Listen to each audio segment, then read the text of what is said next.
Localizada na região onde nasceu Campos do Jordão, a Casa da Xilogravura é o único museu do Brasil que preserva e divulga a arte da xilografia, a impressão feita à base de uma matriz de madeira. A casa foi inaugurada em 1987 pelo professor Antônio Fernando Costela, que além de xilógrafo é um amante da arte. A Casa da Xilogravura surgiu mais ou menos por acaso, quer dizer, na verdade eu fazia xilogravura, mas eu tinha uma coleção de alguns artistas, não é? Poucos, na época uns 10 ou 20 só. E eu vi aquilo na minha sala e eu achei que seria justo que outras pessoas também pudessem ver.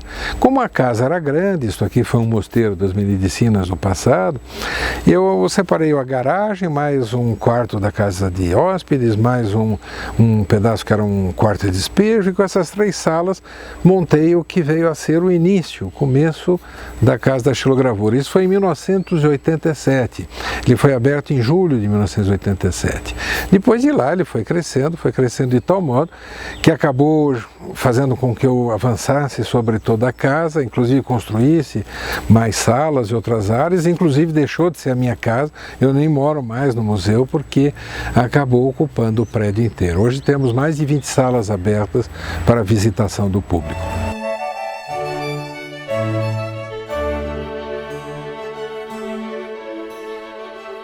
É muito comum as pessoas que vêm ao museu não saberem o que é xilogravura. A maioria das pessoas que entram aqui no museu não sabe o que é xilogravura. Então, por isso, há uma preocupação de logo na entrada haver informação sobre o que é xilogravura. Daí, então, exibirmos esta matriz e a impressão resultante. Quer dizer, a xilogravura é um carimbo de madeira, em última análise. Toma-se uma madeira, entalha-se nessa madeira, deixando em relevo a imagem que se quer reproduzir. Depois passa-se tinta e aí se aplica no papel ou num tecido, depende do que se queira atingir. E fica uma cópia. Carrega de tinta de novo, imprime de novo, fica outra cópia, e assim sucessivamente. Então a pessoa entrando no museu, ela já tem a oportunidade de saber o que é xilogravura para ver se inclusive interessa visitar o museu, porque se ela não sabe o que é, ela vai entrar no escuro. Aí não, ela já, antes de passar pela portaria, sabe que ela vai ver aqui nesse museu centenas e centenas de obras expostas. Todas as obras que estão na parede são obras feitas dessa maneira, usando uma matriz de madeira para passar a imagem para o papel. As funções que o ser humano fez da xilogravura ao longo da história são mostradas no museu. Através do acervo, o visitante percebe que, além da beleza, a xilogravura prestou função utilitária, como na ilustração de jornais, livros e revistas. O museu está organizado de uma maneira bem didática, porque, como eu já disse, pouca gente sabe o que é uma xilogravura. Primeiro ele vê o que é uma xilogravura, depois ele passa pelo ateliê, um dos ateliês onde ele vê um filme de 3 minutos mostrando como se faz uma xilogravura.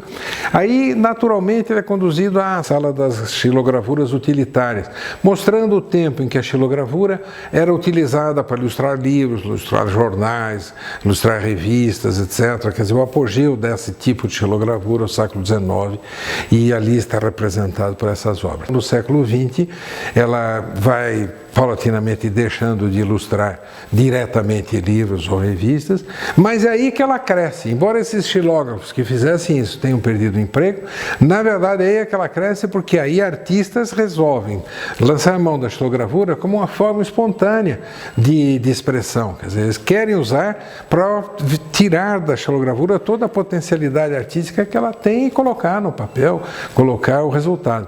E nas salas seguintes, à medida em que a pessoa vai visitando, inclusive nessas aqui, na medida em que a pessoa vai visitando essas várias outras salas, ela vai vendo gravuras que têm esse sentido. Começa com Lazar Segal, com Guilde, depois pega Olívia Abramo, da Tarsila do Amaral, Maria Bonomi, enfim, todos os grandes autores de xilogravura que trabalharam com ela ou trabalham com ela no Brasil, estão aqui representados em várias salas.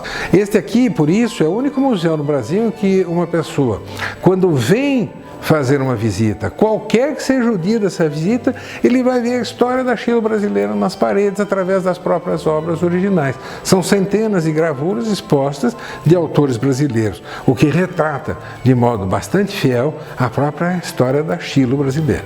há verdadeiras obras-primas da xilogravura brasileira na casa, como o espaço destinado à xilogravura popular, que ocorre com a literatura de cordel no Nordeste brasileiro. Em outros países, a xilogravura floresceu tanto quanto no Brasil, como mostra a sala de obras estrangeiras. Ali estão raros exemplares, como as reproduções das xilogravuras, que ilustraram os livros dos primeiros viajantes europeus no Brasil, datadas do século XVI. No museu, o visitante também confere a história da tipografia, que tem a xilogravura como princípio da impressão.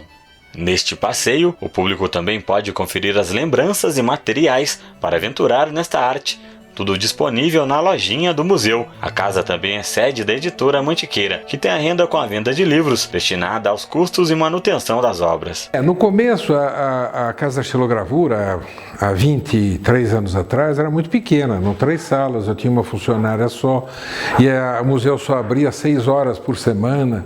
Era uma coisa que dava para que eu pessoalmente mantivesse. Mas na medida em que o museu cresceu e cresceu muito, e passou a ter mais funcionários e tudo mais, ficou difícil, é claro, que eu, como um simples professor universitário aposentado, pudesse fazer a manutenção disso sozinho. Hoje, então, é importante a Casa da Xilogravura, para a Casa da Xilogravura, a manutenção que é feita pela editora Mantiqueira. Essa editora, nós temos aqui já há mais de 30 anos, e hoje todo o lucro que a editora gera é transferido para a editora Mantiqueira.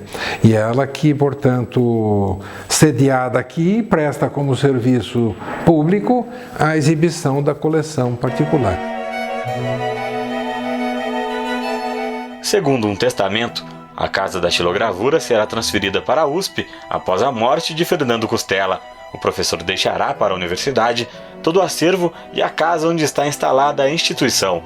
Mas há uma condição: a USP jamais poderá tocar no túmulo do cachorro Chiquinho, fiel companheiro de Costela durante mais de 14 anos, e que fica no jardim principal do museu. O Chiquinho tem uma importância muito grande para o museu e indireta através da editora Mantiqueira. Como a editora Mantiqueira que faz a manutenção do museu, não é? Todo o lucro que a editora gera vai para o museu. A editora tem uma série de livros que são hoje bastante vendidos, de vários autores, além dos meus, justamente porque ela passou a ter viabilidade econômica quando eu fui dar aula em Portugal e o Chiquinho foi junto comigo. E depois, na volta, escrevi um livro, depois mais 3, né? O primeiro foi Patas na Europa, depois a continuação da viagem, que ele era o narrador da viagem. Na medida em que ele era o narrador da viagem, ele acabou fazendo com que o livro fosse muito atraente, principalmente para a mídia, deu muito interesse na mídia, de Jô Soares para tudo que se possa imaginar, e daí a editora passou realmente a ser viável economicamente e com isso manter o museu. Então ele está aqui. Se a USP, que é a herdeira do museu, tirá-lo daqui, ela perde o museu, perde o acervo e perde o prédio também. Ele vai ter que ficar aqui para sempre, como homenagem, porque os despojos, os restos mortais deles estão enterrados aqui embaixo.